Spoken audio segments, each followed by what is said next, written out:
What's up, bros? Welcome to Posh. Holiday parties are in the works. We have Julian here. Say what's up, Julian. What's up? My man Pierre right here. And Brian.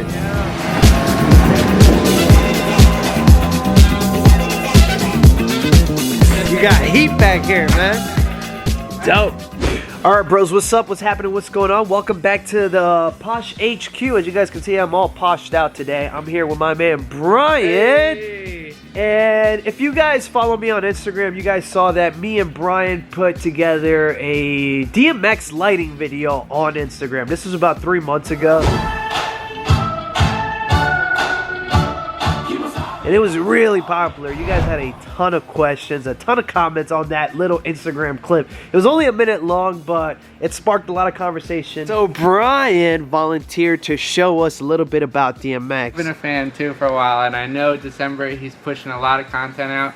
So I called him up, I said, yo, let me help you out. Let's talk to these people and tell them what we're doing here. So, as you guys can see here, Brian has really put out all the toys. Brian, thank you so much for doing this, man. I really appreciate you doing this. He set everything up. He's got lights down here for the facade, up lights, movers, totems, and he's gonna walk us through everything. So Brian, one more time, thanks, man. Yeah, no problem, thank you, man. So the first thing, we are living in 2020 now, 2020, so we have everything wireless. So the totems now pre-rigged, and they have wireless receivers right here. WDMX, it's a Swedish company, I believe. That's actually what they use in big touring rigs. Did you know that? Oh, I didn't know that. Yeah, WDMX is very pricey, I'm not gonna lie to you guys, but it's awesome. Yes, it is awesome. So what is this, Brian? All right here? This sends the signal from the controller, our DMX out, to the router, and when we press the router, it's gonna flash and it's going to connect wow. to all of our lights. To recap, this router here is sending signal to that receiver over there. Yes. And then traditional daisy chaining from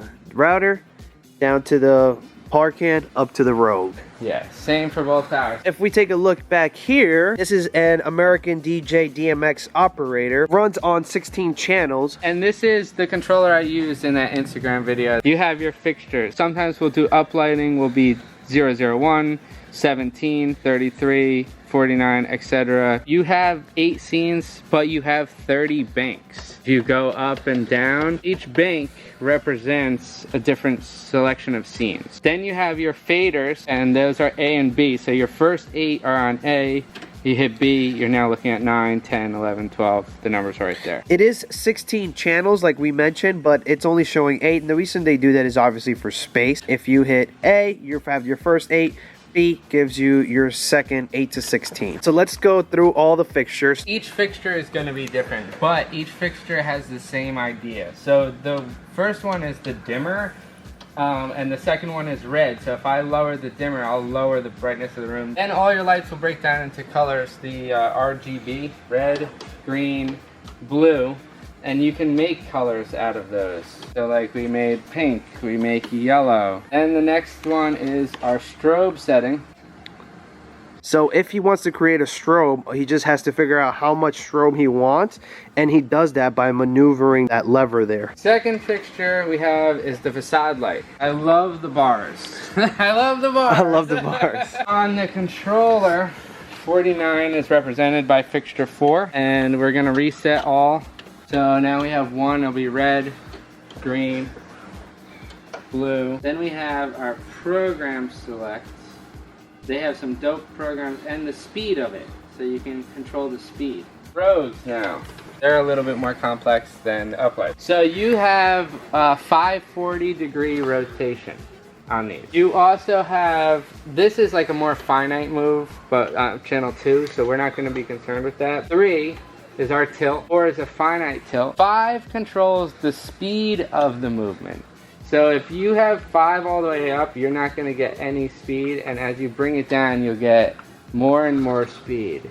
6 and 7 for the Rogues are a combo deal because 6 represents your dimmer and 7 represents your strobe. But if one of them are down a little bit, you won't have a solid light. 6, you'll see the dimming. Right, we can dim it down. And a lot of times for like a spotlight dance, you know the photographers will want to see the spotlight. Yeah. You might have better experience with me, but do they ask you? Yeah, lots of times if your lights are too strong, photographers will usually tell you to bring it down a little bit. So that's where dimmer comes into play. 8 This is my favorite channel. This is the color scroll channel. This color wheel is red, amber, green, yellow, blue, soft white, purple, UV, which is awesome. That's awesome. I didn't know those had UV. And then you have your dual colors. Then at the top of it, you get into a color scroll. And that will bring us now to bank B. And you have gobos. So there's like a cool flower logo. We use the broken glass a lot. You'll see it at the posh events. That's what you call it? Yeah. Broken glass? Yeah. Mazel tov, right? Mazel tov. So you could get a lot of movement if you have a gobo, and you have the gobo spinning, and you have the prism spinning. You can really do a lot with these lights. Something that I want to touch on, because I know a lot of you guys are going to have questions. These are the Chauvet Rogues. So these have a lot more features than most of your traditional lights. This light has a ton of different features, which to a lot of you guys might not apply, but like Brian said, you have to check the manual to see what features your light can do. Okay, so now we want to walk you through programming a scene. A lot of you guys bring up the question like, hey, what button do I press? It is not a button that you press. This is a somewhat complicated process. For example, you guys see us do like the whole room turns red, the whole room turns green. That's a process because you have to go in and individually program every single fixture. Brian is going to show us right now how he programs in every single light so that it's all synchronized for an awesome light show. So the first thing we're going to do is make our up light red. So you're going to do MIDI record, press to save the scene you want it to. So we're bank 15, scene 1. Up lights red. Now we make our column lights red. Dimmer up, red up. Now our totem is set. You see our up light is set as well. So now he saves that. Saving. Next one down the line is our facade light. So on channel 4, he has facades down here. He's gonna dimmer up, red. And red. And now you see facade is red. And last but not least is our movers. Now for movers, you can do the colors together. However, if you need to position them like a spotlight, you will have to do the position separate. Ryan is going to bring up dimmer and shutter, turns our movers on, and now he's got to look for the color. So red. He's going to move our gobo wheel. Boom. Set to red right there. We also want to open up that prism to get more red in the room. And then if we want to position our lights one at a time, we'll just go over to 1 and we'll put them where we want them in the room. So 1 there, 6. We're gonna save. So now we have a full red scene. So when you're doing your light show, you want the color to match your music. So when you're partying, get the strobes, get the colors going. Maybe for a slow dance, you want to use red. So right now, find your dance partner for Good Luck Dance. Friends and family, if you love Mark, if you love Jennifer, somebody make some noise out there! I need to see those hands up in the air, hands up for our newlyweds! Come on! Do you remember? Brian's cleared everything. Everything is off. Go ahead and press scene 1. And you guys can see the lights went up to their position where he set them. Facade lights came on. Up lights came on, towers are on, we have a red room. So the only way to get those crazy light shows that you guys see in my videos is honestly to have somebody handling the lighting. So what happens here at Posh is you'll have somebody like Brian who will be a dedicated light guy the entire night. He's standing right next to me, he's listening to what I'm playing, and he's figuring out what to trigger at what time.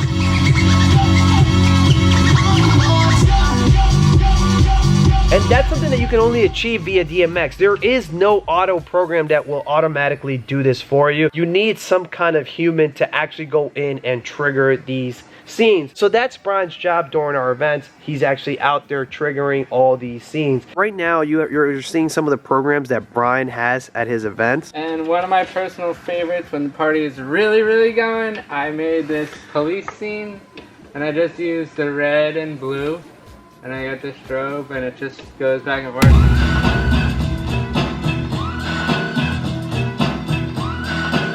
So that was a lot to take in. Like I said, there are a lot of moving parts, but we want to call back to everything and break it down in its simplest form. And if you want to practice DMX, the easiest way to learn DMX is honestly with a traditional par can, an uplight, whatever you want to call it. Brian he does such a great job here at the warehouse that he actually was able to find the well-fit manual.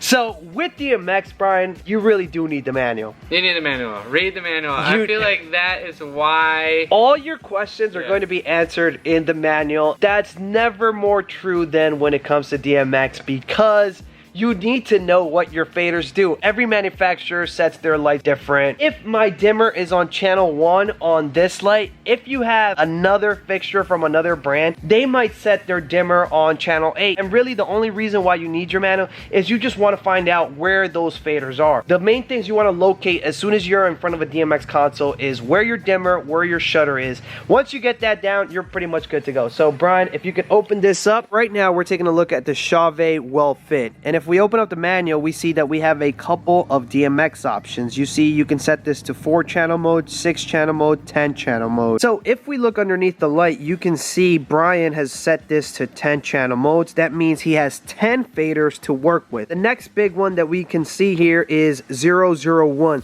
That is his address. So that means you need to tell the controller what light you're controlling, and you're going to tell it by setting the address. Now what we're going to do is we're going to go into our manual and we're going to look for the 10 channels. So what you want to look for are DMX values inside of your manual. So when we are on 10 channel mode in the Facade well fit, you can see what every fader does. So you see you have your dimmer, your red, your green, your blue. You see what a lot of guys do is they oftentimes just get little gaff tape and they write in everything. The problem becomes is when you have multiple fixtures, all these faders are going to do different things. So first we're gonna have 1 will be our dimmer, 2 will be our red,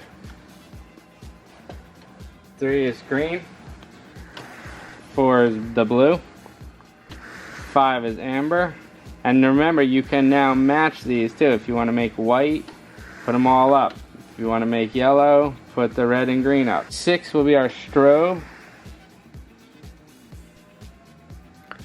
7 is the color macro. All the colors in the fixture. So 7, right? Yeah, 7. All the colors in the fixture.